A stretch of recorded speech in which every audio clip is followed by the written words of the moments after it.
Okay, it kind of looks like we've got our background issues resolved. We can now connect to the database. So now we're going to continuing the prompting and we're going to continue with prompt 3. So it turns out there's about 15 prompts. So I will be fast forwarding a lot, but let's get the prompting going and see what we can build. Not going to complain. All right, so let's make sure we're going to build out prompt 3. Let me recopy this just in case I copied something else. And then let's fire it up.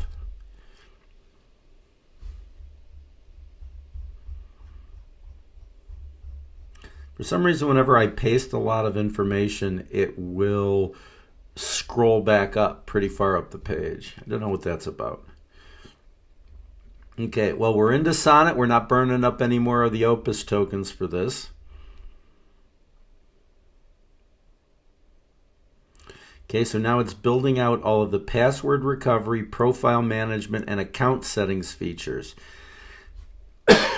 Now, one of the things I do sometimes, when I ask it to create prompts for me, I'll ask it to create prompts that can be run in parallel so that I could have prompt 2, 3, 4, and 5 all running at the same time, burning up tokens. In this case, I'm not going to do that. We're going to try to get this thing as far as we can just by going through the standard prompts, and then we'll see how we are.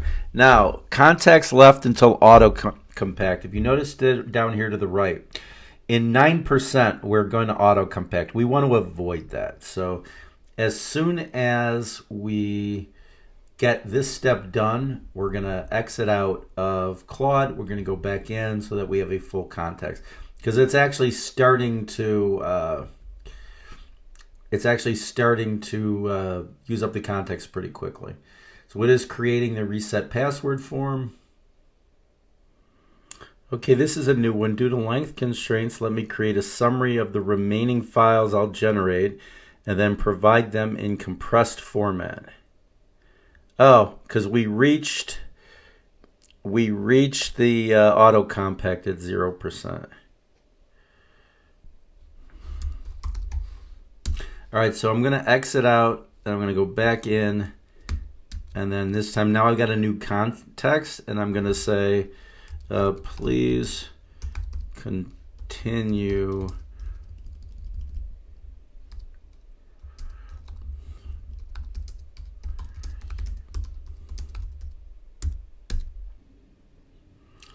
All right, so we've got that process is complete. So we got prompt 3 is complete. So now let's look at prompt 4. All right, so this is where it gets interesting, because this is where we are creating the core application layout and all the pages that we're going to use. So we're creating the header, the sidebar, the footer, the main dashboard, and then custom. Oops, don't know why I did that. And then let's paste. All right, so it's doing the core application layout. Not really sure why it's refactoring header.php. But now while it's doing this, let's see if it's created the partials directories yet. No, it has not. All right, so we're actually not really seeing, we're not really seeing too much of what goes on inside of an HTMX application. There's an HTML inside of the HTML. I'm not sure what it's doing there. Oh yeah, it got confused. So it basically built HTML inside of HTML, and then there's an API user inside of there. So when we get to the point where we're debugging, we're going to have something pretty big we need to debug. All right, so now it is creating dashboard.php and the main page. That is going to be interesting. That is actually going to be one I'm looking forward to seeing. So it is updating the custom CSS with layout improvements. While it's doing this, let's go over and see what the app actually looks like here. Oh. All right, look at that. There's a dashboard. All right, now I did something that as a Bootstrap developer, I know we're going to have to fix. Notice it's got this sidebar is pinned.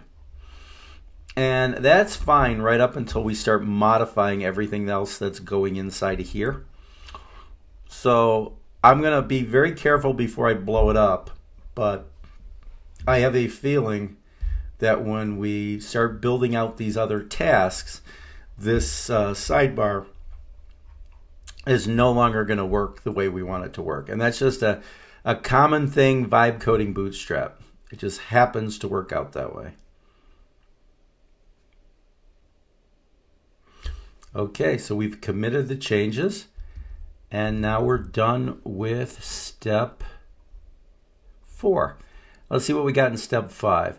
So in step 5, we're going to implement the core task management functionality. And then in 6, we're going to do the CRUD operations.